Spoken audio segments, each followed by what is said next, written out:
ഇപ്പതാ പൈസക്കാ പറയാൻ വിചാരിച്ചു എന്നും ഞാൻ പറഞ്ഞു വിചാരിച്ചിരുന്ന വിഷയമാണ് എന്താ ഈ ക്യാബിള് തൂങ്ങിക്കിടക്കുന്ന വിഷയം. ഞാനിതാ സത്യം പറഞ്ഞാൽ ക്യാബിളേറെ അന്നം മുട്ടിച്ചിട്ട് എന്ത് ചെയ്യില്ല വീഡിയോ ചെയ്യാനാണ്. ഇപ്പം ഞാനിപ്പോഴത്തെ ഇപ്പം മേലിന് ഈ മാസത്തിൽ ഒരു 5-6 വലിച്ചു കെട്ടിയിട്ടുണ്ടാവും.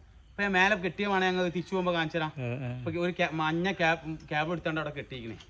നമ്മളിത് ചെയ്ത് വിളിച്ച് പറയാനും വേണ്ടിയിട്ടോ അല്ലെങ്കിൽ മറ്റേതും വേണ്ടിയിട്ടല്ല. പക്ഷെ എന്താണ് പറയുക, അത് ഒരുപാട് ആൾക്കാരെ മരണത്തിന് ഇടയാക്കും.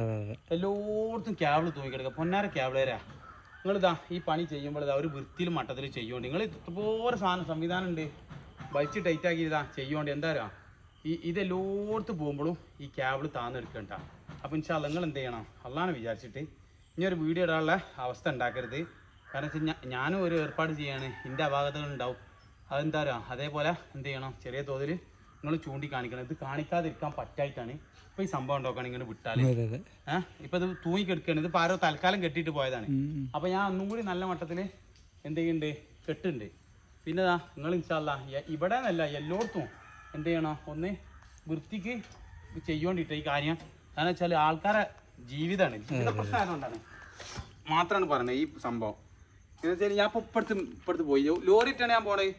ലോറിയിട്ട് പോകുമ്പോൾ ഈ സാധനം താന്നെടുക്കുകയാണ്. എൻ്റെ ലോറി കഷ്ടിയാണ് പോയി. അപ്പോൾ ഞാൻ വിചാരിച്ചെന്ത്, ഞാൻ നിൽക്കാണ്ട് പോയാൽ മതിയായിരുന്നു. പക്ഷെ ഞാൻ വിചാരിച്ചെന്ത്, വേറെ ഏതെങ്കിലും ബുള്ളറ്റുമ്മലോ അല്ലെങ്കിൽ ഞാൻ മറ്റേ ഹൈറ്റുള്ള ബൈക്ക് ഉണ്ടല്ലോ അതിമേലൊക്കെ ബാക്കിൽ ഇരുന്ന് വരുമ്പോൾ ഇതൊന്നും കൂടി താന്ന് ഞാൻ കൗത്ത് കുടിക്കാമല്ലോ വെച്ചിട്ട് ഞാൻ അവിടെ താത്താനോട് താത്ത കൊണ്ട് ക്യാബിൾ വരും. താത്ത എന്തിനാന്ന് വെച്ചാൽ താത്ത ഞാൻ പറഞ്ഞു താത്ത നിങ്ങളെ മുന്നാരത്ത് ഒരിതിങ്ങനെ മറ്റേ ഇത് കെടുക്കുന്നുണ്ട്. അപ്പോൾ എന്ത് ചെയ്യണം, അന്ന് വലിച്ച് കെട്ടിയില്ലെങ്കിൽ ആരെങ്കിലും അപ്പം തന്നെ താത്ത അയൽ മുറിച്ചാണ് എനിക്ക് തന്നത്. താത്ത എന്താ അള്ളാഹു അത് മറ്റേ സന്തോഷമായി കൊടുക്കട്ടെ. കാരണം എന്താ വെച്ചാൽ ജീവിതം സന്തോഷമായി കൊടുക്കട്ടെ നിങ്ങളെ. കാരണം അയൽ മുറിച്ചാണ്ട് കയറാൻ എൻ്റെ കുട്ടിയെ കെട്ടിക്കാളറിയാണ്ട്. അപ്പോൾ അതാ പറഞ്ഞത്, മരിച്ചവരൊക്കെ കബർ അവർക്ക് വിശാലമായി കൊടുക്കട്ടെ. കാരണം എന്താ പറയുക, വലിയൊരു നന്മയാണ് ആ തരൽ, അത് വലിയൊരു സന്തോഷമാണ് ഇൻഷാ അല്ലാഹ്. അപ്പോൾ എന്ത് ചെയ്യുക, ക്യാബിളേര് ആ കാര്യം ഒന്ന് ശ്രദ്ധിക്കുക.